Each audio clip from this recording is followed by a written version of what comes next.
While Nebuchadnezzar, king of Babylon, and all his army, and all the kingdoms and peoples in the empire he ruled, were fighting against Jerusalem and all its surrounding towns, this word came to Jeremiah from the Lord.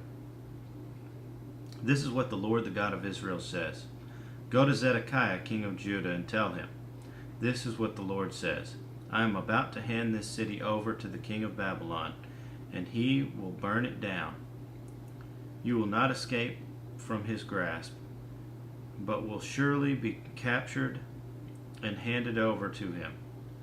You will see the king of Babylon with your own eyes, and he will speak with you face to face, and you will go to Babylon.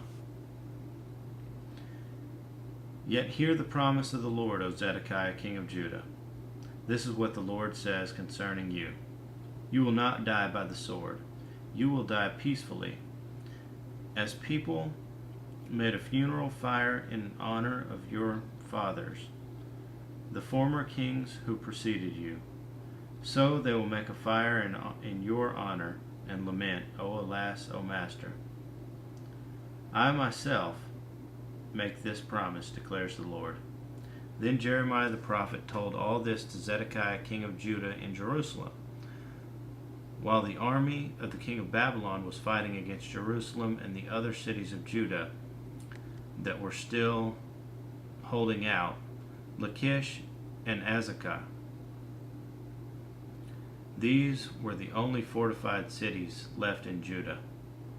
The word came to Jeremiah from the Lord after King Zedekiah had made a covenant with all the people of Jerusalem to proclaim freedom for the slaves. Everyone was to free his Hebrew slaves, both male and female. No one was to hold a fellow Jew in bondage.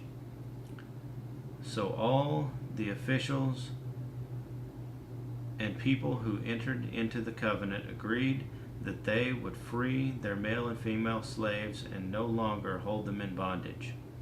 They agreed and set them free. But afterward they changed their minds and took back the slaves they had freed and enslaved them again. Then the word of the Lord came to Jeremiah. This is what the Lord, the God of Israel, says. I made a covenant with your forefathers when I brought them out of Egypt, out of the land of slavery. I said, every 7th year each of you must free any fellow Hebrew who has sold himself to you. After he has served you 6 years, you must let him go free. Your fathers, however, did not listen to me or pay attention to me. Recently, you repented and did what is right in my sight. Each of you proclaimed freedom to his countrymen. You even made a covenant before me in the house that bears my name. But now you have turned around and profaned my name. Each of you has taken back the male and female slaves you had set free to go where they wished. You have forced them to become your slaves again. Therefore, this is what the Lord says. You have not obeyed me. You have not proclaimed freedom for your fellow countrymen. So I now proclaim freedom for you, declares the Lord. Freedom to fall by the sword, plague, and famine. I will make you abhorrent to all the kingdoms of the earth. The men who have violated my covenant and have not fulfilled the terms of the covenant they made before me, I will treat like the calf they cut in two and then walked between its pieces.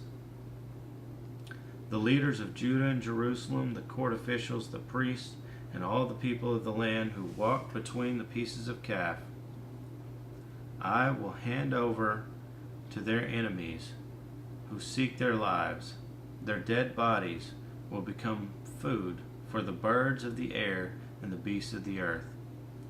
I will hand Zedekiah king of Judah and his officials over to their enemies who seek their lives, to the army of the kingdom of Babylon, the king of Babylon, which has withdrawn from you. I am going to give the order, declares the Lord, and I will bring them back to this city. They will fight against it, take it, and burn it down, and I will lay waste to the towns of Judah, so no one can live there.